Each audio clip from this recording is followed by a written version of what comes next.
दोस्तों जरा एक पल के लिए सोचिए, एक ऐसी माँ जो हर कुछ महीनों बाद अपना नाम बदल देती है, अपना पता बदल देती है और साथ में अपने छोटे से बेटे का नाम भी। और वो बच्चा हर बार बस इतना पूछता है, माँ इस बार मेरा नाम क्या होगा। माँ उसके कान में एक नया नाम फुसफुसा देती है और फिर से एक नई जिंदगी शुरू हो जाती है। लेकिन आखिर ये औरत भाग किससे रही है, किस सच से, किस खतरे से छुपने के लिए वो एक झूठ के ऊपर दूसरा झूठ बुनती चली जा रही है। आज की कहानी है Malayalam film Balan the boy की। पूरा वीडियो जरूर देखिएगा क्योंकि इस कहानी का आखिरी मोड़ आपको सुन्न कर देगा। तो चलिए शुरू करते हैं। पूरे 5 साल जेल में काटने के बाद आज उस औरत का जेल में आखिरी दिन था। रोज की तरह आज भी उसने अपने बेटे को एक कहानी सुनाई। कहानी खत्म हुई, फिर उसने बच्चे को नहलाया, खुद तैयार हुई और दोनों चुपचाप बाहर निकलने लगे। लेकिन निकलते वक्त उनकी नजर एक औरत पर पड़ी। नाम था शमनाथा। जेल के अंदर उसका अच्छा खासा रुतबा था, ऊपर तक पहुंच थी। उसे देखकर माँ थोड़ी झिझकी, फिर भी हिम्मत करके उसकी तरफ बढ़ गई। शमनाथा के सामने खड़े होते ही उसके चेहरे पर एक अजीब सी बेचैनी उतर आई। शमनाथा ने तंज कसते हुए कहा, क्यों, मुझे बताए भी नहीं जा रही थी? तेरी सजा कम कराने के लिए मैंने क्या क्या नहीं किया, और बात गलत भी नहीं थी। वकील की फीस शमनाथा ने ही भरी थी। जेल के अंदर जब भी कोई मुसीबत आई शमनाथा ने उसे बचाया था। लेकिन इस सब के बदले में उसने कभी 1 रुपया नहीं मांगा। क्यों? क्योंकि उसका हिसाब पैसों में होता ही नहीं था। कुछ ही दिनों में शमनाथा भी छूटने वाली थी और तब वो अपना पूरा उधार किसी और ही तरीके से वसूल करने वाली थी। शमनाथा ने अपना फोन नंबर उसे थमाना चाहा और कहा, बाहर निकलकर फोन करना, मिलते हैं। लेकिन औरत ने नंबर लेने में कोई दिलचस्पी नहीं दिखाई। वो अच्छी तरह जानती थी कि शमनाथा के दिमाग में क्या पक रहा है। मगर शमनाथा भी कच्ची खिलाड़ी नहीं थी। उसकी एक साथी कैदी ने चुपके से वो पर्ची जिस पर नंबर लिखा था बच्चे की जेब में डाल दी। बच्चे को पता भी नहीं चला। इसके बाद माँ बेटा रिहाई के कागज लेने जेलर के पास पहुंचे। जेलर ने उसका सामान लौटाया और जेल के अंदर काम करके जो कमाई हुई थी वो पैसे भी उसके हाथ में रख दिए। साथ में एक एनजीओ का कार्ड देते हुए कहा, बाहर जाके इनसे जरूर मिलना, ये तुम्हारी मदद करेंगे। और फिर उसने एक सख्त चेतावनी भी दी। बोला, अब कोई उल्टा सीधा काम मत करना। तुम्हारे जुर्म की सजा तुम्हारे इस मासूम बच्चे ने भी भुगती है। इतने साल इसने भी सलाखों के कीछे काटे हैं। औरत ने बस गर्दन हिला दी और बेटे का हाथ थामकर जेल के गेट से बाहर निकल गई। बाहर कदम रखते ही उसने वो एनजीओ का कार्ड और शमनाथा का फोन नंबर दोनों उठाकर सामने पड़े कूड़ेदान में फेंक दिए। जैसे कह रही हो, ना किसी की मदद चाहिए, ना किसी का एहसान। तभी बच्चे की नजर सड़क किनारे एक कुत्ते पर पड़ी। उसने माँ की तरफ देखकर मासूमियत से पूछा, माँ ये क्या है? माँ ने कहा, ये कुत्ता है बेटा। दोस्तों जरा इस बात की गहराई समझिए। पैदा होने के बाद से आज तक वो बच्चा जेल की 4 दीवारी के अंदर ही रहा था। उसकी दुनिया बस उतनी ही थी जितनी उसकी माँ ने कहानियों में सुना दी थी। बाहर की असली दुनिया वो पहली बार अपनी आंखों से देख रहा था। खैर, दोनों कुछ देर एक बस स्टॉप पर बैठे रहे। थोड़ी देर बाद एक बस आई और वो उसमें चढ़ गए।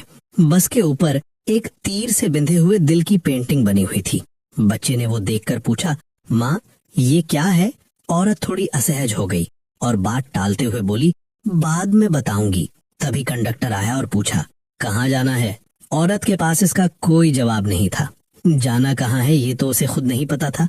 कोई ठिकाना नहीं, कोई मंजिल नहीं। आखिरकार वो एक अनजान से स्टॉप पर उतर गए और भूख मिटाने के लिए पास के एक छोटे से होटल में घुस गए। होटल का मालिक एक बुजुर्ग आदमी था। उम्र और बीमारी ने उसे इतना कमजोर कर दिया था कि वो ढंग से काम भी नहीं कर पाता था। होटल की हालत भी उसी की तरह खस्ता थी। एक ग्राहक ने 2-3 बार सॉस मांगा तो बुजुर्ग सॉस देने गया और पूरी कटोरी ही उलट दी। और ये कोई नई बात नहीं थी, लगभग रोज ही कुछ ना कुछ ऐसा हो जाता था। खाना खत्म करके माँ बेटा काउंटर पर पहुंचे। बुजुर्ग ने बिल बताया, 170 रुपए। औरत ने साफ कह दिया, हमारे पास पैसे नहीं हैं। बहुत तेज भूख लगी थी इसलिए बैठकर खा लिया। दोनों की हालत और चेहरे की बेबसी देखकर बुजुर्ग ने कुछ नहीं कहा, बस जाने का इशारा कर दिया। लेकिन औरत वहीं रुक गई। उसने बुजुर्ग से इसी होटल में काम मांग लिया। बुजुर्ग हंसकर बोला, बेटी यहाँ जितनी कमाई होती है उसमें से मैं खुद घर एक ढेला नहीं ले जा पाता, तुझे तनख्वाह कहाँ से दूंगा? औरत ने कहा, हमें तनख्वाह नहीं चाहिए, बस 2 वक्त खाने को दे दीजिए, यही काफी है, और रात में जरूरत पड़ी तो हम होटल की इसी बेंच पर सो जाएंगे। बुजुर्ग ने पूछा, तुम लोग हो कौन? इंदु ने बिना पलक झपकाए कहा, मेरा नाम इंदु है और ये मेरा बेटा है अभिजीत कुमार। बच्चे ने माँ के मुंह से अपना नाम सुना और उसी वक्त उसे रट लिया। फिर इंदु ने अपने चेहरे और आवाज में इतनी लाचारी घोल दी कि सुनने वाले का कलेजा हिल जाए। बोली, मेरे पति चाय के बागान में काम करते थे, एक हाथी के हमले में उनकी जान चली गई। तब से मैं अकेले इस बच्चे को लेकर दर दर भटक रही हूँ। लेकिन इतनी दर्द भरी कहानी सुनने के बाद भी बुजुर्ग ने वही जवाब दिया, मेरे पास देने लायक कोई काम नहीं है। मायूस होकर इंदु बेटे को लेकर वहां से निकल गई, पर वो पूरी तरह गई नहीं।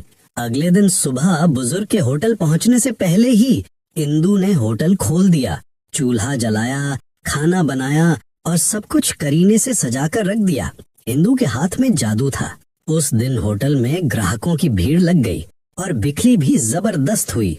बुजुर्ग जब होटल पहुंचा और इतनी भीड़ देखी तो उसकी आंखें फटी की फटी रह गईं, और जब उसने गल्ला खोला तो खुशी के मारे उसकी आवाज ही नहीं निकली।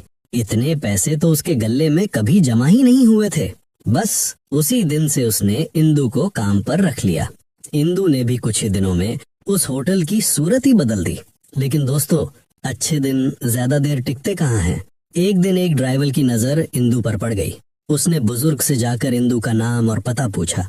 बुजुर्ग ने नाम तो बता दिया, लेकिन बाकी कोई जानकारी नहीं दी। बुजुर्ग समझ गया कि इंदु का यहाँ रहना अब खतरे से खाली नहीं, इसलिए उसने तय किया कि वो इंदु को अपने घर में जगह देगा। उसने चाबी इंदु के हाथ में थमाई और कहा, सीधे मेरे घर चली जा, वहाँ तुम मेरी बेटी बनकर रहेगी और अभिजीत मेरा नाती। दोस्तों, ऐसा मौका हर किसी को नहीं मिलता। सिर पर छत, एक पहचान, एक रिश्ता। लेकिन इंदु ने ये सब कबूल नहीं किया। शाम को बुजुर्ग घर पहुंचा तो वहाँ कोई नहीं था। परेशान होकर वो वापस होटल आया, लेकिन इंदु वहाँ भी नहीं थी। चाबी बेंच पर पड़ी थी और वो दोनों जा चुके थे। रास्ते में अभिजीत ने माँ से पूछा, माँ, हम दादाजी के घर क्यों नहीं रुके? इंदु ने बस इतना कहा, हमारे लिए हम खुद काफी हैं, किसी और की मदद की जरूरत नहीं। इसके बाद वो लॉन्च से यानी नाव से किसी दूसरी जगह शिफ्ट हो गए। रास्ते में अभिजीत ने पूछा, माँ, अब हमारी नई पहचान क्या होगी? माँ ने झुककर उसके कान में उसका नया नाम बता दिया। मतलब समझ रहे हैं आप? जेल से बाहर निकलने से पहले ही उस औरत ने कहानियों के बहाने अपने बेटे को हर तरह की ट्रेनिंग दे रखी थी।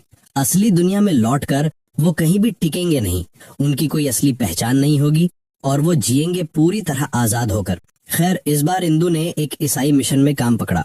कुछ दिन वहाँ काम करने के बाद उसने एक सिनेमा हॉल में साफ सफाई का काम ले लिया, लेकिन वहाँ से उसे निकाल दिया गया क्योंकि उसके पास कोई आईडी कार्ड नहीं था। फिर उसने एक शोपीस की दुकान में काम पकड़ा, मगर वहाँ एक आदमी की नीयत खराब हो गई। इंदु ने उसे इतना मारा कि उसका मुंह लहूलुहान हो गया और वहाँ से भी वो निकल गई। मजे की बात यह है कि बच्चे को माँ के साथ इस तरह जगह जगह भागना बहुत अच्छा लग रहा था। जेल में इंदु ने उसे जो कहानियां सुनाई थी वो कहानियां बिल्कुल ऐसी ही तो थीं। अभिजीत को लग रहा था जैसे माँ की सुनाई हुई कहानी अब उसकी आंखों के सामने सच हो रही हो। एक दिन उसने पूछ ही लिया, माँ, हमें ऐसी और कितनी कहानियां सीखनी है?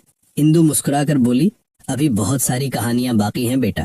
इस बार इंदु ने एक हस्तशिल्प की मिल में काम पकड़ा, लेकिन वहां रहते हुए एक दिन उसने अभिजीत को एक पुलिस वाले से बात करते देख लिया। बस उसका दिल दहल गया। उसने बेटे को कड़ी हिदायत दी, किसी से भी बात मत करना और पुलिस से तो हमेशा कोसों दूर रहना। बेटे की इस एक छोटी सी गलती की वजह से इंदु ने वो जगह भी छोड़ दी और कहीं और शिफ्ट हो गई। नई फैक्ट्री में काम पकड़ने के बाद वहाँ उसके लिए शादी का प्रस्ताव आ गया। आदमी ने वादा किया कि वो इंदु और उसके बेटे दोनों की जिम्मेदारी उठाएगा, लेकिन गृहस्थी में बसना इंदु की किस्मत में था ही नहीं। उसने वो प्रस्ताव ठुकरा दिया। फिर एक दिन काम खत्म करके इंदु फैक्ट्री से बाहर निकल रही थी और सामने पड़ गया वही ड्राइवर, वही जिसकी नजर होटल में उस पर पड़ी थी। इंदु ने नजर चुराकर निकलने की कोशिश की, मगर ड्राइवर ने उसे देख लिया और पहचान भी लिया। उसने रोककर पूछा, तुम होटल में काम नहीं करती थी? इंदु ने सिर हिलाकर मना कर दिया। तभी अभिजीत दौड़ता हुआ माँ के पास आ गया और ड्राइवर का शक और गहरा हो गया। ड्राइवर ने पूछा, पहले कहाँ काम करती थी? इंदु ने कहा, मैंने पहले कभी कहीं काम नहीं किया, जरूरत ही नहीं पड़ी। फिर ड्राइवर ने दोनों के नाम पूछे। इंदु ने कहा, मेरा नाम मैरी है और ये मेरा बेटा बेनी। दोस्तों, एक बात यहाँ साफ कर दूं, क्योंकि इस माँ बेटे का कोई स्थायी नाम है ही नहीं, इसलिए जब जब इनका नाम बदलेगा हम भी इन्हें उसी नए नाम से बुलाएंगे। तो अब से ये हैं मैरी और बेनी। खैर, बेनी थोड़ी दूर खेलने चला गया और ड्राइवर ने मेरी से पूछताछ शुरू कर दी। तुम्हारे पति का नाम क्या था? वो क्या करते थे? तुम्हारा पुराना घर कैसा था? घर का रंग क्या था? एक के बाद एक सवाल।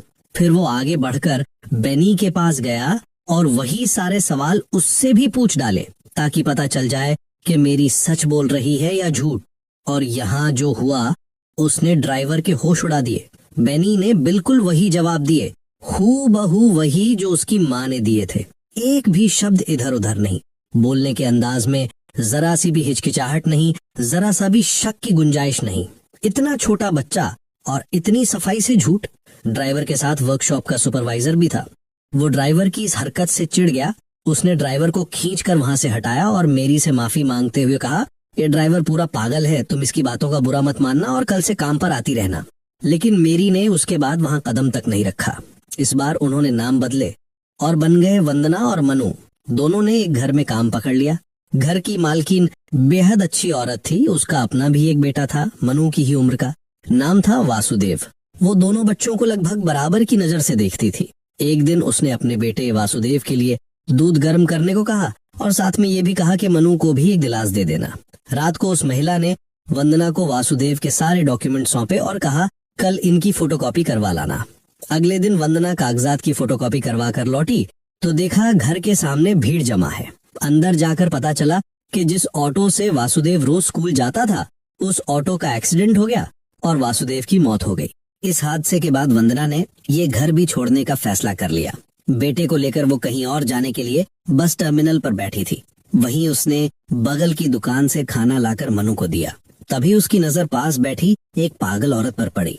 वो उसे भी खाना देने गई और तभी उसने देखा कि उस पागल औरत के पास एक आईडी कार्ड है। बस वंदना के दिमाग में तुरंत तार जुड़ गए। उसने खाने के बदले वो आईडी कार्ड ले लिया। एक तीर से दो निशाने। एक तरफ उसे खुद एक नई पहचान मिल गई और दूसरी तरफ वासुदेव के डॉक्यूमेंट्स तो फोटोकॉपी के बहाने पहले से ही उसके पास थे। उसने वासुदेव की डिटेल्स में थोड़ा फेर बदल किया और वो पूरी पहचान अपने बेटे को दे दी। और इस तरह माँ बेटे के नए नाम हो गए शर्ली और वासुदेव। शर्ली ने अखबार में एक विज्ञापन देखा और एक ब्रोकर को फोन किया। ब्रोकर ने उसे एक बुजुर्ग औरत के घर में काम दिला दिया। शर्ली पता लेकर सीधे उस बुढ़िया के घर पहुंच गई। ब्रोकर ने उसे पहले ही बता दिया था कि बुढ़िया घर में अकेली रहती है। उसका बेटा इंग्लैंड में रहता है और वो रोज दोपहर 1 बजे इंग्लैंड से फोन करके बाकी हिदायतें दे देगा। साथ ही ब्रोकर ने एक चेतावनी भी दी थी, बुढ़िया बहुत गुस्सैल है, जरा संभल कर पेश आना। तो दरवाजे के सामने खड़े होकर शर्ली ने शराफत से कुछ बार दस्तक दी, लेकिन जब कोई दरवाजा खोलने नहीं आया तो वो वासुदेव को लेकर अंदर चली गई। अंदर जाकर उसने देखा कि बुढ़िया एक कमरे में दरवाजा खोला छोड़कर खर्राटे भरते हुए सो रही है। तभी टेलीफोन की घंटी बज उठी। बुढ़िया सो रही थी, आसपास और कोई था नहीं, तो शर्ली ने खुद ही फोन उठा लिया। दूसरी तरफ बुढ़िया का बेटा जोसेफ था। जोसेफ ने उसे आगाह करते हुए कहा, मेरी माँ के दिमाग का एक तार ढीला है, उसे संभालना बहुत मुश्किल काम है, इसलिए उसी हिसाब से काम करना। फिर जोसेफ ने पूछा, इससे पहले तुम कहाँ काम करती थी? शर्ली ने कहा, मैं एक वृद्धाश्रम में काम करती थी। और दोस्तों, ये जवाब उसने सोच समझ कर दिया था। वृद्धाश्रम का नाम सुनते ही जोसेफ को भरोसा हो जाएगा कि जब इसे पहले से ही बूढ़े बुजुर्गों को संभालने का तजुर्बा है तो यहाँ भी अच्छे से संभाल लेगी। और हुआ भी वही। जोसेफ ने आगे कोई सवाल नहीं किया और कह दिया, तुम्हें जो कमरा चाहिए इस्तेमाल कर लो, और हाँ, मैं रोज इसी वक्त फोन करके माँ का हालचाल लेता रहूंगा। शर्ली ने फोन रखा और पीछे मुड़कर देखा तो उसकी सांस अटक गई। बुढ़िया नींद से उठकर व्हीलचेयर पर वहीं आ चुकी थी। उसके चेहरे से गुस्सा टपक रहा था और सबसे बड़ी बात, उसके हाथ में एक बंदूक थी। बुढ़िया ने बेहद बदतमीजी से पूछा, कौन है तू? तुझे उस ब्रोकर ने भेजा है ना? मैं तो कब से इंतजार कर रही हूँ कि वो बदमाश कब मेरी बंदूक की नली के सामने आए। शर्ली ने हाथ जोड़कर कहा, हमारा कुछ मत बिगाड़िए, हमारी कोई गलती नहीं है। बुढ़िया ने पूछा, तेरा आदमी क्या करता है? शर्ली ने कहा, मेरे पति गुजर चुके हैं। ये सुनते ही बुढ़िया ने झट से कहा, अच्छा हुआ। शर्ली ने कोई प्रतिक्रिया नहीं दी। क्यों? क्योंकि हर जगह वो यही कहानी सुनाती थी कि उसका पति मर चुका है। इसे सामने वाले की हमदर्दी आसानी से मिल जाती है। फिर बुढ़िया ने झाड़ लगाते हुए कहा, जल्दी जाकर खाना बना, शर्ली खाना बना रही थी और बुढ़िया रसोई में ही बैठी रही। और जब बुढ़िया खाने बैठी तो वासुदेव की आंखें खुली की खुली रह गई। किसी तरफ कोई ध्यान नहीं, कोई लिहाज नहीं, बस किसी दानव की तरह खाना निगल रही थी। रात को वासुदेव ने माँ से पूछा, माँ, ये बुढ़िया हमारे साथ कुछ कर तो नहीं देगी? शर्ली ने कहा, अभी कुछ कह नहीं सकती। वासुदेव ने फिर पूछा, तो क्या हम इसके खिलाफ कुछ करेंगे? शर्ली ने कहा, हालात देखकर तय करेंगे। माँ बेटा बातें कर ही रहे थे कि बुढ़िया के कमरे से घंटी की आवाज आई। शर्ली दौड़ कर गई तो देखा बुढ़िया को सांस लेने में तकलीफ हो रही है। उसने फौरन इनहेलर ढूंढकर बुढ़िया को दिया और बुढ़िया को राहत मिल गई। अगली सुबह शर्ली ने पूछ ही लिया, सुना है आप किसी से बात नहीं करती? बुढ़िया गुस्से से भड़क उठी और बोली, इसकी वजह है मेरा वो नालायक बेटा। मेरा पति सच्चा देशभक्त था। उसने अंग्रेजों के खिलाफ लड़ाई लड़ी थी, कई अंग्रेजों को मौत के घाट उतारा था, और उसी का बेटा होकर ये अंग्रेजों के मुल्क में जाकर उन्हीं की गुलामी कर रहा है। तो बता, मैं गुस्सा ना करूं तो क्या करूं? शर्ली ने हैरानी से पूछा, लेकिन अपने ही सगे बेटे से 15 साल तक बात न करना, ये कैसे मुमकिन है? और तब बुढ़िया ने अपनी जिंदगी की वो कहानी सुनाई जिसे सुनकर रूह कांप जाए। आजादी की लड़ाई के दिनों में जब पुलिस को उसका पति नहीं मिला तो वो उसे उठाकर ले गए। बैरक में बंद करके उस पर अनगिनत जुल्म ढाए गए, यहाँ तक कि उसे पेशाब पीने पर मजबूर किया गया। तशद्दुद का कोई तरीका उन्होंने बाकी नहीं छोड़ा। लेकिन इतने अत्याचार के बाद भी उसने एक बार भी मुंह नहीं खोला। बुढ़िया ने आंख में आंख डालकर कहा, जब पूरी अंग्रेज फौज मुझसे एक शब्द नहीं निकलवा सकी तो मेरा अपना बेटा मुझसे बात करवा लेगा। बुढ़िया की ये जिद और इस मजबूती के आगे शर्ली ने आगे कुछ नहीं पूछा। अगले दिन शर्ली ने वासुदेव के डॉक्यूमेंट्स के सहारे उसका स्कूल में दाखिला करवा दिया। हालांकि डॉक्यूमेंट्स के हिसाब से वासुदेव का पता बहुत दूर का था, इसलिए शर्ली ने कह दिया, हम यहाँ मेरी माँ के घर पर रहते हैं। टीचर को कोई शक नहीं हुआ। स्कूल से लौटकर वासुदेव ने देखा बुढ़िया बंदूक साफ कर रही है। उसने सीधा पूछ लिया, क्या आप हमें गोली मारकर मार डालेंगी? बुढ़िया ने भी उतनी ही सफाई से जवाब दिया, अभी सोचा नहीं है, जरूरत पड़ी तो जरूर चलाऊंगी। वासुदेव ने पलट कर कहा, तो फिर हम आपको जहर देकर मार देंगे। बुढ़िया ने मुंह बिचका कर कहा, वाह, तेरी माँ मुझे जहर देगी और मैं गटगट कह के पी लूंगी, क्यों? वासुदेव बोला, हम आपको बताकर थोड़ी देंगे, हम चाय में मिला देंगे, आपको पता भी नहीं चलेगा। और ठीक उसी वक्त शर्ली बुढ़िया के लिए चाय लेकर आ गई। वासुदेव की बात सुनने के बाद बुढ़िया की चाय पीने की हिम्मत ही नहीं हुई। उसने कह दिया, मुझे चाय नहीं चाहिए। शर्ली बुढ़िया के डर की जड़ समझ गई तो उसने भरोसा दिलाया, इसमें कोई जहर नहीं है। फिर भी बुढ़िया को यकीन नहीं आया तो शर्ली ने कप उठाया और कहा, लीजिए, मैं खुद पीकर दिखाती हूँ। शर्ली का ये आत्मविश्वास देखकर बुढ़िया का शक दूर हो गया। बुढ़िया को चाय की चुस्की लेते देख शर्ली दूसरे काम के लिए बाहर चली गई। वासुदेव अब भी हमले में ही था। बुढ़िया ने 2-3 घूंट भरे और अचानक गला पकड़कर तड़पने लगी, बिल्कुल वैसे ही जैसे जहर चढ़ रहा हो, और धड़ाम से लेट गई। वासुदेव हैरान होकर उसकी तरफ बढ़ा ही था कि बुढ़िया एकदम से उठ बैठी और उसे डरा दिया। बच्चा चीख कर कमरे से भाग गया और बुढ़िया हंसते हंसते लोटपोट हो गई। उसे बच्चे को डराने में बड़ा मजा आ रहा था। अगले दिन शर्ली ने वासुदेव को स्कूल भेजा और सख्ती से समझाया, किसी को अपनी असली पहचान मत बताना, हमारी बात बस हमारे बीच में रहनी चाहिए। आज पहला दिन था तो मैडम ने वासुदेव को पूरी क्लास के सामने खड़ा करके अपना परिचय देने को कहा, लेकिन वासुदेव के मुंह से एक शब्द नहीं निकला। पूरी क्लास हंसने लगी। मैडम ने मदद करने के लिए तोड़ तोड़ कर पूछा, तुम्हारा नाम क्या है? माता पिता का नाम क्या है? घर कहाँ है? और यही दोस्तों वो नन्हा बच्चा फंस गया। इतने सारे नाम, इतनी सारी पहचाने कि वो खुद ही उलझ गया। कौन सा नाम बताए, किसका नाम बताए? माँ ने भी उसे इस सवाल के लिए तैयार करके नहीं भेजा था, इसलिए वो कोई जवाब नहीं दे पाया। शाम को जब वो घर लौटा, बुढ़िया सो रही थी। उसी वक्त बाहर मोहल्ले के कुछ लड़के बुढ़िया के आंगन के पेड़ से फल चुराने आ गए। उम्र भले हो गई हो, बुढ़िया के कान बेहद तेज थे। जरा सी आहट पर वो जाग गई, बंदूक उठाई, व्हीलचेयर दौड़ाते हुए बाहर आई और गोली चला दी। गोली की आवाज सुनते ही सारे लड़के भाग खड़े हुए। बुढ़िया की इस हरकत पर शर्ली बुरी तरह भड़क गई। उसके मुंह से निकल गया, पगली बुढ़िया, आपको जरा भी अकल नहीं है? अगर उन बच्चों को गोली लग जाती तो क्या होता?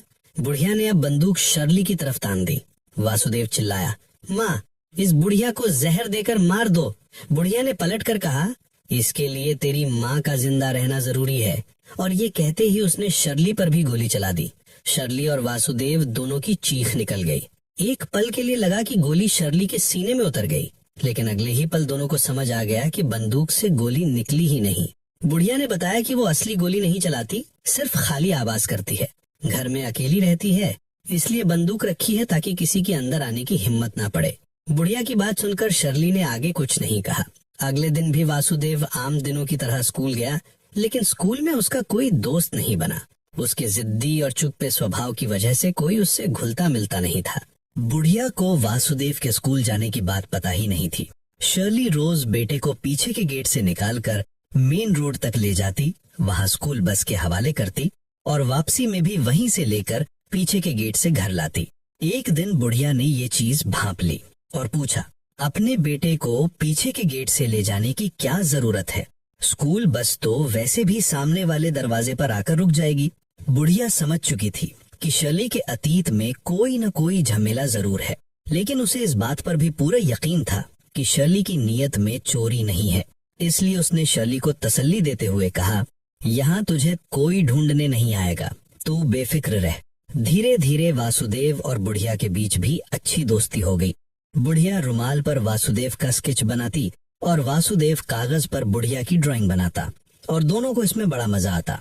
एक दिन बंदूक साफ करते हुए बुढ़िया ने अपने गोलियों के डिब्बे से शर्ली को दिखा दिया कि कौन सी गोली से इंसान मरेगा और कौन सी से सिर्फ खाली आवाज होगी। दोस्तों, ये कुछ कुछ वैसा ही था जैसे पानी में रहकर मगरमच्छ का शिकार करना सिखा देना। खैर, बुढ़िया का बेटा लगभग रोज ही शर्ली को फोन करके माँ का हाल पूछता था। शर्ली ने कभी बुढ़िया के बारे में कोई जानकारी लीक नहीं की और जोसेफ को साफ बता दिया कि उसकी माँ किसी से बात ही नहीं करती। इस बात से बुढ़िया शर्ली से बहुत खुश हुई। एक दिन बैग समेटते वक्त शर्ली की नजर उस पागल औरत के आईडी कार्ड पर पड़ी। अगले दिन वो बस टर्मिनल जाकर उस पागल औरत को एक बार फिर दिखाई। इसके बाद कुछ दिन शांति से बीत गए। शर्ली अपना काम ठीक से कर रही थी। वासुदेव रेगुलर स्कूल जा रहा था। शर्ली रोज एक ही जगह जाकर खड़ी हो जाती और स्कूल की छुट्टी के बाद बस वासुदेव को वहीं उतार जाती। शर्ली कभी घर के सामने बस नहीं रुकवाना चाहती थी ताकि उसका पता किसी को पता न चले। एक दिन शर्ली वासुदेव को लेने अपनी जगह पर इंतजार कर रही थी, लेकिन वक्त निकल जाने के बाद भी वासुदेव नहीं आया। वो बुरी तरह घबरा गई। काफी देर बाद उसने देखा कि वासुदेव मोहल्ले के कुछ लड़कों के साथ खेल रहा है। शर्ली का गुस्सा फूट पड़ा। उसने वासुदेव को चेतावनी दी, मुझे लेने में चाहे कितनी भी देर हो जाए, तू यहीं खड़ा रहेगा, कहीं नहीं जाएगा। उस रात बुढ़िया शर्ली और वासुदेव को अपनी जिंदगी की एक और दर्दनाक कहानी सुना रही थी। जंग के दिनों में एक बार बुढ़िया और उसका पति एक अंधेरे कमरे में लगातार 7 दिन छुपे रहे थे। खाना तो दूर, एक बूंद पानी तक नसीब नहीं हुआ था। कहानी सुनकर शर्ली ने हमदर्दी जताई। फिर बुढ़िया ने कहा, मैं ही हमेशा अपनी कहानी सुनाती रहती हूँ, तू तो अपनी कहानी कुछ बताती ही नहीं। शर्ली ने टालते हुए कहा, मेरी जिंदगी में बताने लायक कुछ है ही नहीं। लेकिन बुढ़िया अड़ गई, बोली, झूठी कहानी ही सही, कुछ ना कुछ तो सुना। और तब शर्ली ने कहानी के अंदाज में सुनाना शुरू किया। बहुत साल पहले एक राक्षस ने एक राजकुमारी को बहला फुसलाकर प्यार के जाल में फंसा लिया और उसे लेकर भाग गया। राजकुमारी ने भरोसा करके उसके साथ भागने का फैसला किया, लेकिन भागने के बाद उसने राक्षस का असली रूप देखा। राक्षस उस पर बहुत जुल्म करता था। राजकुमारी ने कई बार भागने की कोशिश की, मगर हर बार नाकाम रही। आखिरकार उसने राक्षस की गुलामी कबूल कर ली और उसकी सेवा में ही मन लगा लिया। एक दिन राजकुमारी को पता चला कि वो माँ बनने वाली है। उसके बाद से वो बस अपने बच्चे के बारे में ही सोचती रही, लेकिन उसके अंदर एक अनजाना डर भी काम कर रहा था। ये बच्चा पैदा होने के बाद कहीं खुद भी राक्षस तो नहीं बन जाएगा, या फिर उसी की तरह गुलाम बनकर पूरी जिंदगी काट देगा। और दोस्तों, यही डर एक दिन गुस्से में बदल गया। राजकुमारी ने राक्षस को मार डाला, उसे दफना दिया और उसके ऊपर एक केले का पेड़ लगा दिया। लेकिन कत्ल की बात छुपी नहीं रही। वो गिरफ्तार हो गई और जेल में रहते हुए उसने एक बेटे को जन्म दिया। उसी दिन उसने ठान लिया वो अपने बेटे को न राक्षस बनने देगी न गुलाम। आखिरकार एक दिन वो जेल से छूट गई और बेटे को लेकर अपने मकसद की तरफ बढ़ने लगी। ये सब कहते कहते शर्ली की आंखें भीग गई और बुढ़िया भी समझ गई कि ये कोई कहानी नहीं, ये शर्ली की अपनी जिंदगी है। बुढ़िया ने कहा, मेरी बंदूक फेंक दे, अब इसकी जरूरत नहीं, तू है यही काफी है। शर्ली ने कहा, मैं ज्यादा दिन नहीं रुकूंगी, मैं किसी रिश्ते में नहीं बंधना चाहती। बुढ़िया ने कहा, रिश्ते की जरूरत ही नहीं है, तू यहाँ जैसे काम कर रही है वैसे ही करती रहे, और जिस दिन मैं मर जाऊं किसी को कानो कान खबर मत होने देना, मुझे इसी घर में दफना देना और ऊपर एक केले का पेड़ लगा देना। उसके बाद तू अपने बेटे के साथ इसी घर में रह जाना, कोई तुझे परेशान करने नहीं आएगा। फिर बुढ़िया ने मजाक में जोड़ा, और हाँ, मुझे जहर देकर मारने की मेहनत करने की कोई जरूरत नहीं है। और फिर हंसते हुए बोली, मैंने आज तक बहादुरी की जितनी कहानियां सुनाई हैं उनमें से आधी तो झूठी थीं। इस बार शर्ली भी हंस पड़ी। कुछ दिन बाद शर्ली शौक से एक दुकान में घुसकर सिटी गोल्ड के झुमके देख रही थी, और तभी इत्तेफाक से और बदकिस्मती से उसका सामना हो गया शमनाथा से, वही औरत जो जेल में उसके साथ थी। शमनाथा को देखते ही शर्ली के पैरों तले जमीन खिसक गई। दोस्तों, ये भी अजीब बात है, इंसान जितना मुसीबत से दूर भागता है, मुसीबत उतनी ही जोर से उसे जकड़ लेती है। शमनाथा शर्ली को देखकर बहुत खुश हुई और बोली, मुझे जेल से छूटे 3 महीने हो गए, फिर भी तूने एक बार फोन तक नहीं किया। अब शर्ली हाथ लग गई थी तो शमनाथा उसे अपने धंधे में उतारना चाहती थी, लेकिन शर्ली का ऐसा कोई इरादा नहीं था, इसलिए वो कोई जवाब दिए बिना वहां से भाग खड़ी हुई। घर लौटते ही उसने आनंद फानन में कपड़े समेटने शुरू कर दिए और वासुदेव से भी कहा कि अपना सामान बांध ले, लेकिन वासुदेव ने कहा, मैं अभी स्कूल जाऊंगा। शर्ली ने आदेश दिया, स्कूल नहीं जाना है, हम दूसरी जगह शिफ्ट हो रहे हैं। फिर भी वासुदेव माँ की बात मानने को तैयार नहीं हुआ। दोस्तों, ये पहली बार था जब वो बच्चा स्कूल के मोह में अपनी माँ की बात टाल रहा था। बेटे की इस नाफरमानी पर शर्ली आपे से बाहर हो गई और उसका कॉलर पकड़कर उसे हुक्म मानने को कहा, लेकिन ऐसा बर्ताव करके खुद शर्ली को भी बहुत बुरा लगा। वो बाहर आकर रोने लगी। इतने सालों बाद जब कहीं जाकर उसने जरा सा टिकने का सपना देखा था, ठीक तभी एक और मुसीबत सामने आकर खड़ी हो गई। उसी वक्त बुढ़िया के कमरे की घंटी बजी। शर्ली दौड़कर गई तो देखा बुढ़िया को फिर से सांस की तकलीफ हो रही है। शर्ली इनहेलर देने गई तो बुढ़िया ने हाथ मारकर इनहेलर गिरा दिया और बोली, मैंने तुझे यहाँ से जाने से मना किया था, फिर भी क्यों जा रही है? इस तरह भागकर कहाँ जाएगी और कब तक भागेगी? तू कहीं नहीं जाएगी, तू यहीं रहेगी और अपने बेटे का भविष्य बनाएगी। समझ ले, यही इस बुढ़िया की आखिरी इच्छा है। और ये बात पूरी करते ही बुढ़िया की सांसें थम गईं। बुढ़िया की मौत ने शर्ली को अंदर तक तोड़ दिया। बुढ़िया के अलावा उसका कभी किसी से इतना लगाव हुआ ही नहीं था। बुढ़िया की इच्छा के मुताबिक शर्ली ने उसे आंगन में ही दफना दिया और ऊपर केले का पेड़ लगा दिया। फिर वो उदास होकर उस कब्र के पास बैठ गई। वासुदेव एक लोटा पानी लेकर आया, पेड़ में डाला और चुपचाप माँ के पास बैठ गया। इसके बाद वो इसी घर में रहकर एक आम जिंदगी जीने की कोशिश करने लगे।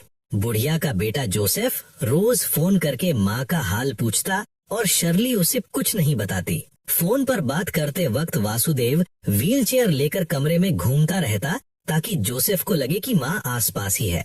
और चूंकि माँ बेटे के बीच सालों से बातचीत बंद थी, इसलिए बुढ़िया की मौत को छुपाना शर्ली के लिए बहुत आसान हो गया।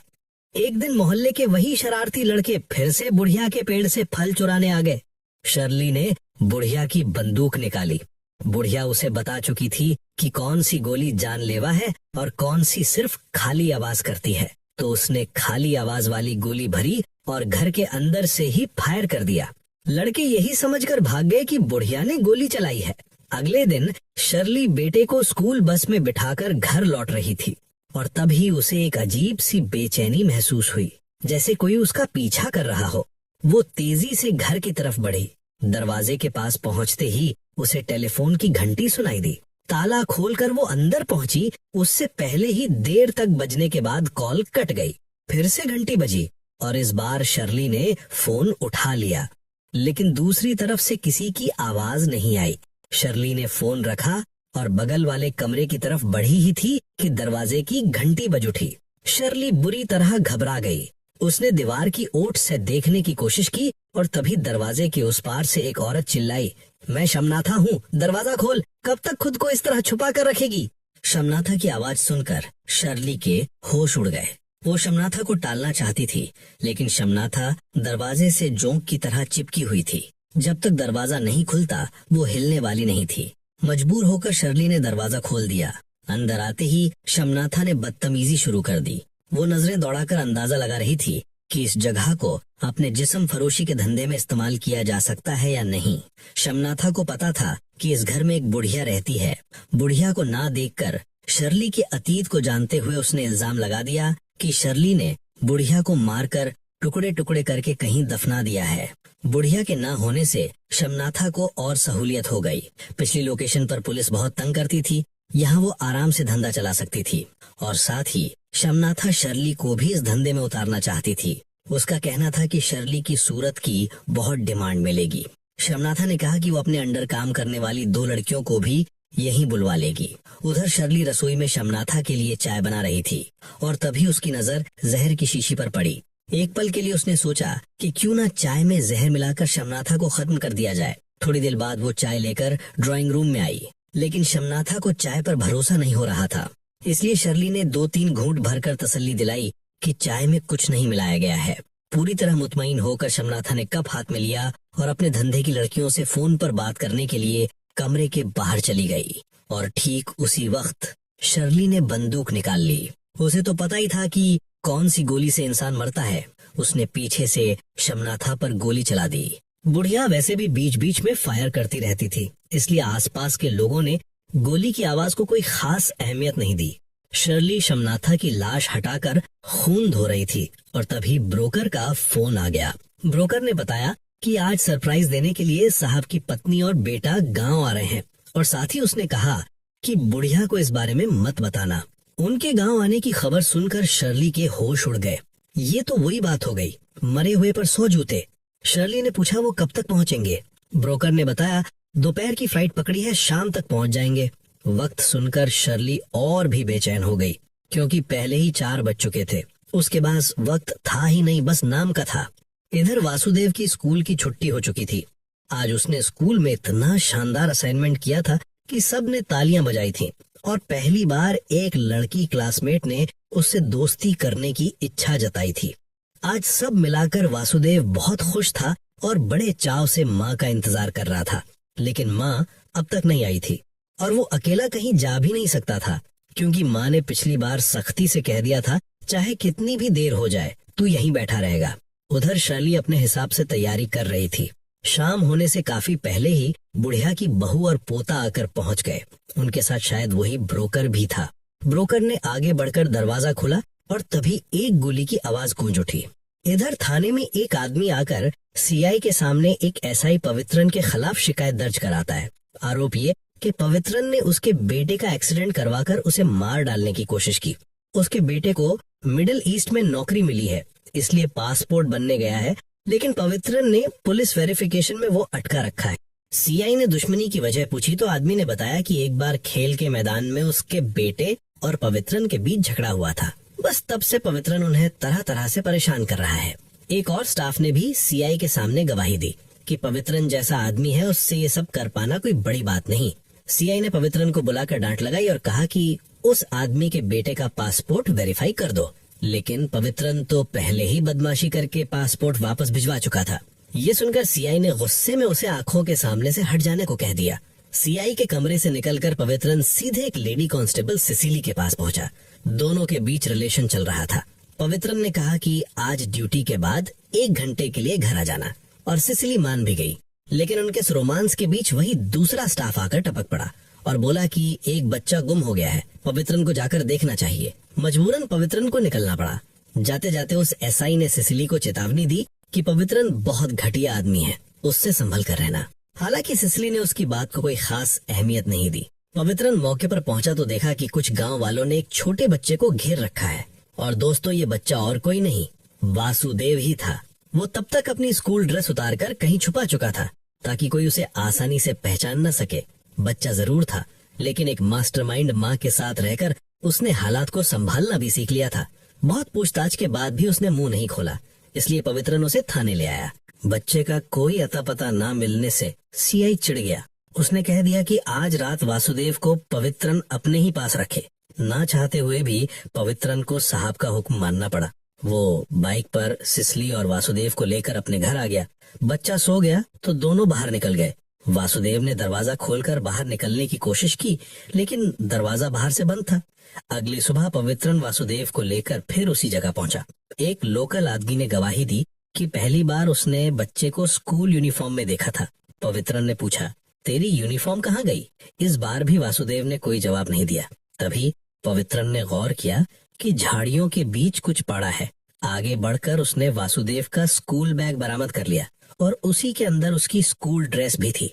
उसी वक्त स्कूल का टाइम हो जाने की वजह से वहां स्कूल बस आकर रुकी। अंदर से वासुदेव के नए दोस्त ने उसे नाम लेकर पुकारना शुरू कर दिया। पकड़े जाने पर वासुदेव भागने लगा, लेकिन छोटे पैरों से वो भला कितनी दूर जाता। पवित्रन ने उसे दबोच लिया। थाने आकर पवित्रन ने सीआई को समझाने की कोशिश की कि इस बच्चे ने जिस तरह दिमाग लगाया है उसे एक आम बच्चा समझकर नजरअंदाज नहीं किया जा सकता। लेकिन सीआई वासुदेव को बस एक बच्चा ही समझ रहा था। उसने पवित्रन से कहा कि बेकार की तफ्तीश छोड़ो और बच्चे के स्कूल जाकर पता करो। पवित्रन वासुदेव को सिसिली के हवाले करके निकल गया। स्कूल जाकर उसने वासुदेव की सारी डिटेल्स इकट्ठी की और दोस्तों, यहाँ शर्ली में असली वासुदेव के माँ बाप और पते की बिल्कुल वही डिटेल्स इस्तेमाल की थी। इसलिए पवित्रन ने उन्हीं डिटेल्स के हिसाब से पता लगाया तो जो सामने आया वो चौंकाने वाला था। वासुदेव का बाप दुबई में रहता है, उसकी माँ किसी दूसरे शहर में रहती है और सबसे बड़ी बात, वासुदेव तो कुछ महीने पहले ही एक एक्सीडेंट में मर चुका है। अब पवित्रन बुरी तरह उलझ गया। उसने वासुदेव की फोटो लेकर लोगों से पूछताछ शुरू कर दी, लेकिन कोई उसे पहचान ही नहीं पा रहा था। वजह ये क्योंकि शर्ली मेन रोड से जितना हो सके बचकर चलती थी। लेकिन पवित्रन ने हार नहीं मानी। ढूंढते ढूंढते जब वो बुढ़िया के घर के आसपास पहुंचा तो एक आदमी ने वासुदेव को पहचान लिया और बता दिया कि वो किस घर में रहता है। पवित्रन वहां पहुंचा तो देखा कि पहले से ही पुलिस की एक टीम मौजूद है। पूछने पर पता चला कि इस घर में जो बुढ़िया रहती थी उसे घर की काम वाली ने मार डाला है और सिर्फ इतना ही नहीं, उसने एक और कत्ल भी किया है। पवित्रन ने पूछा, काम वाली के साथ कोई बच्चा भी था क्या? ऐसा ही इस बारे में कुछ पक्का नहीं बता पाया क्योंकि घर में उसे बच्चे का कोई कपड़ा नहीं मिला था। असल में शर्ली पहले ही सब कुछ हटा चुकी थी। पवित्रन ने फौरन सिसिली को फोन करके पूछा कि बच्चा है ना? सिसिली ने कहा, हाँ यही तो था, लेकिन वो वासुदेव को ढूंढ नहीं पाई। असल में थोड़ी देर पहले वासुदेव सिसिली के साथ लुका छिपी खेल रहा था। सिसिली ने बच्चा समझकर बात को इतनी गंभीरता से लिया ही नहीं। उसे भनक तक नहीं लगी कि बच्चे के दिमाग में क्या चल रहा है। लुका छिपी के बहाने वासुदेव कब का फरार हो चुका था। जब सिसिली को ये समझ आया तो उसकी हालत खराब हो गई। एक छोटे से बच्चे ने उसे इस तरह बेवकूफ बना दिया। खैर, वासुदेव के भाग जाने पर सीआई पवित्रन पर पूरी तरह भड़क गया। स्थानीय लोगों के मुताबिक बच्चा बुढ़िया के घर में ही रहता था, यानी उससे कत्ल के बारे में कोई न कोई सुराग जरूर मिल सकता था। उसके भाग जाने से पूरा केस उलझ गया और यही पवित्रन ने अपना असली रंग दिखाया। उसने कह दिया कि जब वासुदेव भागा तब वो थाने में मौजूद ही नहीं था और इशारा कर दिया सिसिली की तरफ। सीआई ने कहा कि पवित्रन के इस स्टेटमेंट से सिसिली बुरी तरह फंस जाएगी। पवित्रन ने सिसिली को इस तरह फंसाया तो सिसिली का दिल टूट गया। दोनों का रिश्ता वहीं खत्म हो गया। रेप्यूटेशन गई, रिलेशन गया और इस सब का पूरा गुस्सा जाकर गिरा एक ही इंसान पर, वासुदेव पर। इसके बाद कई साल गुजर गए लेकिन वासुदेव का कोई सुराग नहीं मिला। वो अब बचपन पार करके किशोर अवस्था में कदम रख चुका था। एक दिन वासुदेव बस से कहीं जा रहा था और अचानक उसकी नजर उस पुरानी जानी पहचानी जगह पर पड़ गई। उसका दिल जोर जोर से धड़कने लगा। सीने के अंदर एक तूफान सा उठ खड़ा हुआ। उसके साथ एक साथी भी था। वासुदेव ने उसे आगे भेज दिया और खुद अकेला बस से उतर गया। रास्ता तो उसे पहले से याद था, लेकिन ये रास्ता उसे उसकी माँ तक पहुँचाएगा या नहीं, इस बारे में उसे शक था। वो बुढ़िया के घर पहुँचा और जो देखा उसने उसका दिल तोड़ दिया। वो घर अब खंडर बन चुका था। लौटते वक्त उसने गांव के कुछ लड़कों से पूछताछ की और पता चला कि बुढ़िया को उसकी काम वाली या नर्स ने मार डाला था।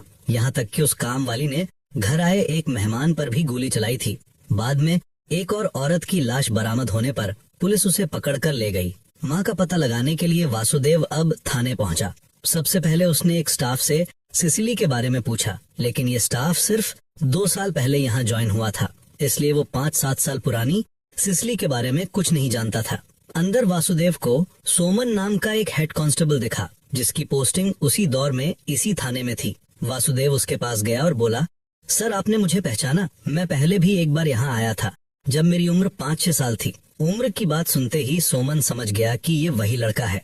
तभी कमरे से पवित्रन बाहर निकला और पवित्रन ने भी उसे पहचान लिया और पवित्रन से भी वासुदेव को पहचानने में कोई गलती नहीं हुई। वासुदेव को देखते ही उसके चेहरे पर एक अलग ही तरह की मुस्कान फैल गई। वासुदेव ने कहा, मुझे आपकी एक मदद चाहिए। मैं अपनी माँ को ढूंढना चाहता हूँ। पवित्रन ने ताना मारा। हाँ हाँ, हम यहाँ बैठे ही तेरी माँ को ढूंढने के लिए हैं।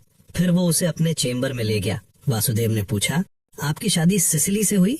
पवित्रन ने कहा, सिसिली की शादी हुई, लेकिन मुझसे नहीं। वासुदेव ने फिर पूछा, क्या आपको मेरी माँ के बारे में कुछ पता है? पवित्रन ने बात घुमाकर उसे एक बोतल पानी लाने को कह दिया। कोई चारा न होने पर वासुदेव बाहर पानी लेने चला गया। वो फिल्टर से पानी भर रहा था, तभी हेड कांस्टेबल ने पास आकर कहा, तू यहाँ वापस क्यों आ गया? पवित्रन तुझे इतनी आसानी से नहीं छोड़ेगा और वो तेरी कोई मदद भी नहीं करेगा। मैं तुझे एक पुलिस अफसर का फोन नंबर देता हूँ, उसका नाम जॉर्ज है।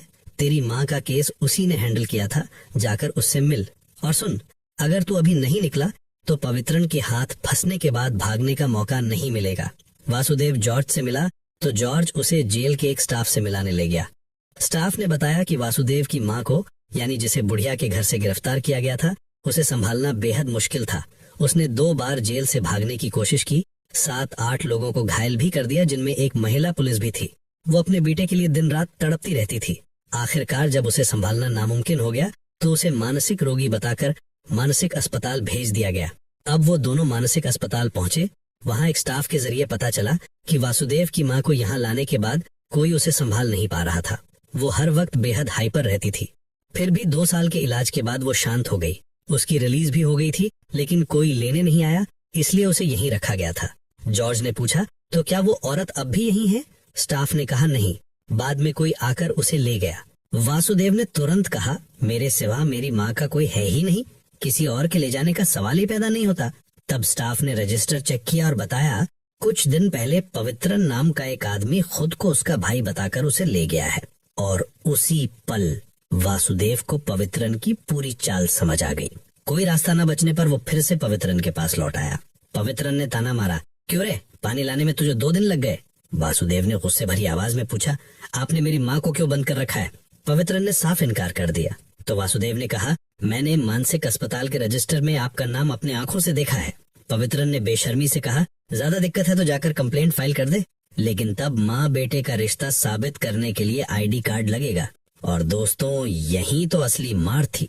वासुदेव के पास कोई आईडी कार्ड था ही नहीं, यहाँ तक कि उसका जन्म प्रमाण पत्र तक फर्जी था। तो वो किसी भी सूरत में ये साबित नहीं कर सकता था कि शर्ली उसकी माँ है। उसी वक्त किसी केस के सिलसिले में पवित्रन बाहर निकल रहा था। वासुदेव ने बहुत नरमी से गिड़गिड़ाकर विनती की, लेकिन उसने एक न सुनी। उल्टा कह दिया, जा खुद ढूंढ ले। जीप तक जाकर वासुदेव ने एक बार और कोशिश की, मगर कोई फायदा नहीं हुआ। हेड कांस्टेबल ने पूछा, तो फिर से क्यों लौटाया? वासुदेव ने बताया कि पवित्रन ने उसकी माँ को बंद कर रखा है। उसने हेड कांस्टेबल से भी पूछा कि क्या उसे इस बारे में कुछ पता है। हेड कांस्टेबल ने कहा, मुझे कुछ नहीं पता, और उसने वासुदेव को यहाँ से चले जाने की सलाह दे दी, क्योंकि पवित्रन अच्छा आदमी नहीं है। वासुदेव की ही वजह से पवित्रन ने सिसिली को खोया था, इसलिए वो उसे कभी माफ नहीं करेगा। फिर भी वासुदेव नहीं गया। उसे अपनी माँ चाहिए थी हर हाल में। अगले दिन पवित्रन थाने आया तो देखा कि वासुदेव वहीं खड़ा है। उसने कुछ कहे बिना अंदर चला गया। पूरा दिन गुजर गया, लेकिन वासुदेव थाने से 1 इंच नहीं हिला। उधर पवित्रन किसी मुलजिम को लेकर बहुत बड़ी मुसीबत में फंसा हुआ था। ऊपर से भी उस पर जबरदस्त दबाव पड़ रहा था, और उसके ऊपर वासुदेव का ये पंगा। उसका मिजाज बेकाबू होने लगा। जब उसने वासुदेव को एक स्टाफ से बात करते देखा तो वो गुस्से से बड़बड़ाता हुआ बाहर निकला। पवित्रन ने धमकी देते हुए कहा, मैं तेरी माँ के टुकड़े टुकड़े कर दूंगा, तू जो मर्जी कर ले, तू अपनी माँ को कभी नहीं ढूंढ पाएगा। ये कहकर वो अंदर चला गया, लेकिन वासुदेव भी उसके पीछे पीछे अंदर घुस गया। उसे देखकर पवित्रन आग बबूला हो गया। वासुदेव ने कहा, मैं बस एक बार देखना चाहता हूँ कि मेरी माँ जिंदा है या नहीं।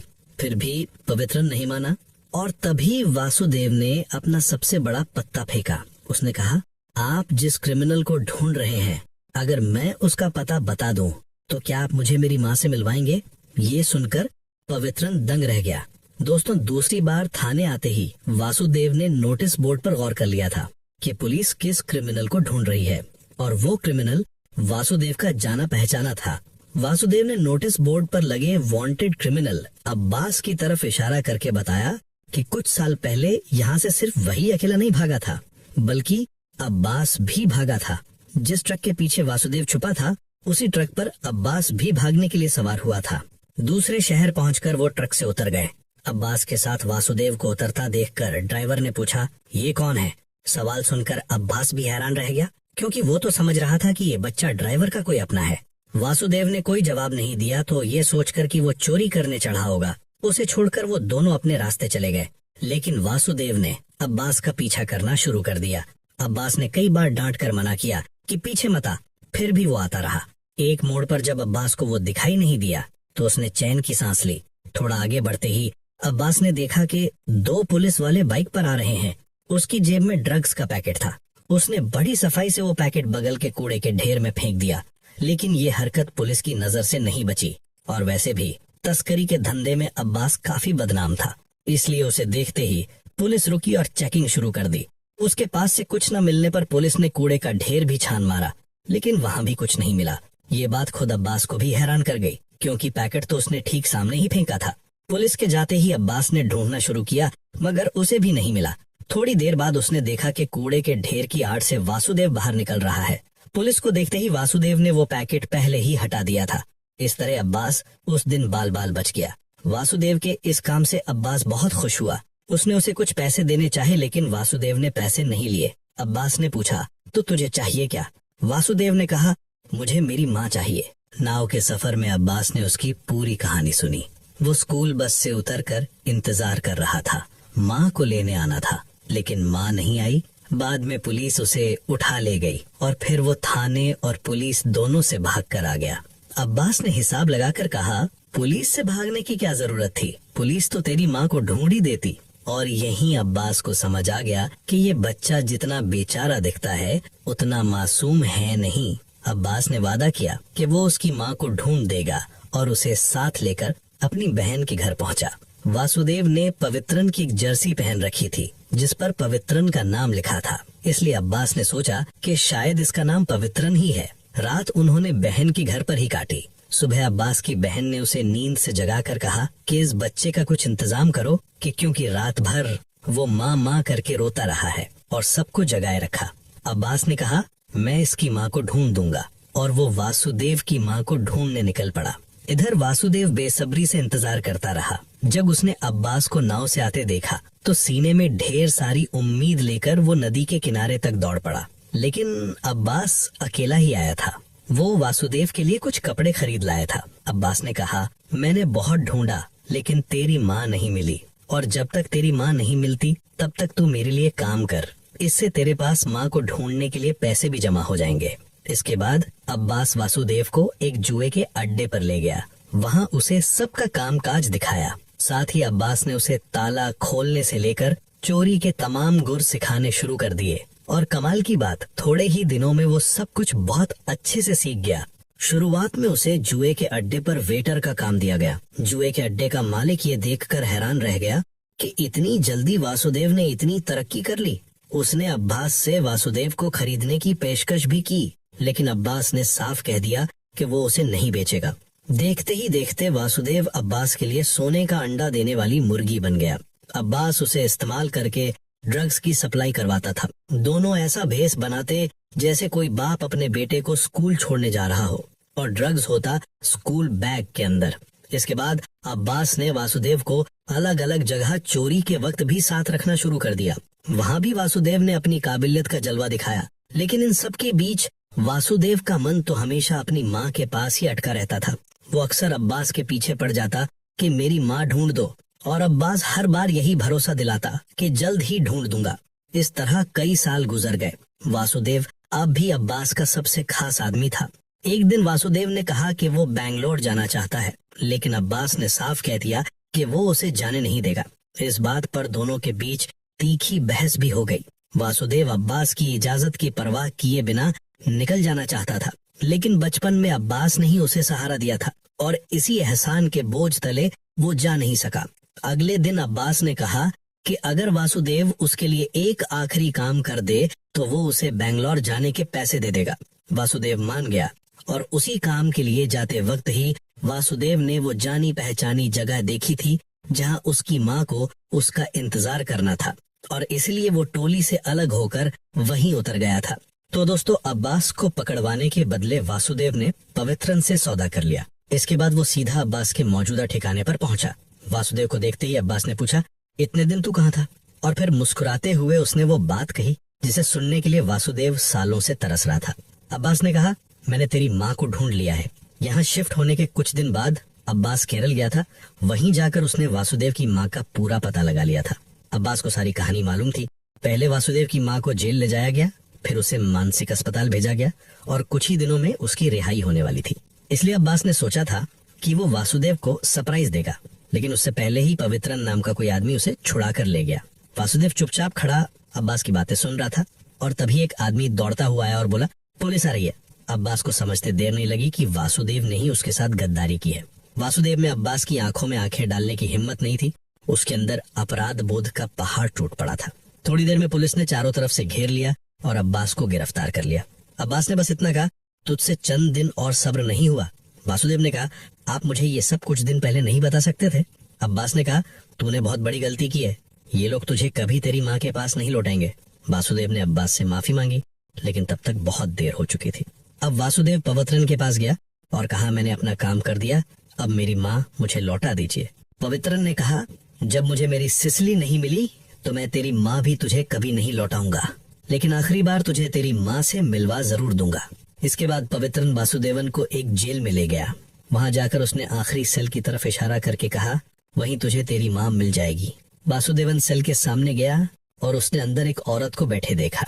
भरी हुई आंखों से उसने 2 बार माँ कहकर पुकारा और वो औरत उठकर सामने आ गई, लेकिन उसे देखते ही वासुदेवन के चेहरे का रंग उड़ गया और अगले ही पल वो दौड़कर बाहर निकल गया। पवित्रन समझ ही नहीं पाया कि वासुदेवन ने ऐसा क्यों किया। दोस्तों, असल में उस सेल के अंदर जो औरत थी वो वासुदेवन की माँ नहीं थी।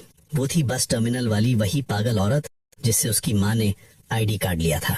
अब सुनिए उस दिन असल में हुआ क्या था। शबनाथा को मारने के बाद जब शर्ली को ब्रोकर का फोन आया कि बुढ़िया की बहू और पोता आ रहे हैं, तो शर्ली ने पूछकर पता कर लिया कि वो कितने बजे पहुंचेंगे। उसके पास वक्त बहुत कम था, इसलिए उसने फौरन एक प्लान बनाया।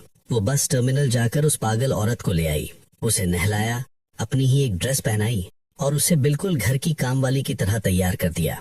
फिर शर्ली ने उसे समझाया कि थोड़ी देर में जो लोग आने वाले हैं उन्होंने उसके बेटे को मार डाला है, और पागल औरत ने उसकी बात पर पूरा यकीन कर लिया। घर के सामने गाड़ी आकर रुकते ही शर्ली ने पागल औरत के हाथ में बंदूक थमा दी और अपना बैग उठाकर पीछे के रास्ते से निकल गई। जाने से पहले वो दीवार पर शर्ली वाला अपना आईडी कार्ड भी टांग गई और इस तरह शर्ली की जगह वो पागल औरत फंस गई। बुढ़िया और समंथा दोनों के कत्ल के केस में उसी को गिरफ्तार कर लिया गया। अपनी माँ की जगह उस पागल औरत को जेल में देखकर वासुदेव को सब कुछ समझ आ गया। उसकी माँ कभी पकड़ी ही नहीं गई थी और उसे ये भी पता था कि माँ मिलेगी कहाँ। माँ वहीं होगी जहाँ स्कूल की बस आकर रुकती थी और जहाँ से माँ उसे लेकर जाती थी। माँ ने कहा था, मुझे चाहे कितनी भी देर हो जाए तू यहाँ से कहीं नहीं जाएगा, माँ तुझे लेने जरूर आएगी। इसलिए वासुदेव को पूरा यकीन था कि माँ उसे यहीं मिलेगी और काफी देर इंतजार करने के बाद सचमुच माँ आई और उसने पीछे से आकर अपने बेटे के कंधे पर हाथ रख दिया। वासुदेव पलटा और माँ ने देखा कि उसका बेटा कितना बड़ा हो गया है। माँ ने कहा, मैंने कहा था ना, मुझे चाहे कितनी भी देर हो जाए तो यहाँ से कहीं नहीं जाएगा।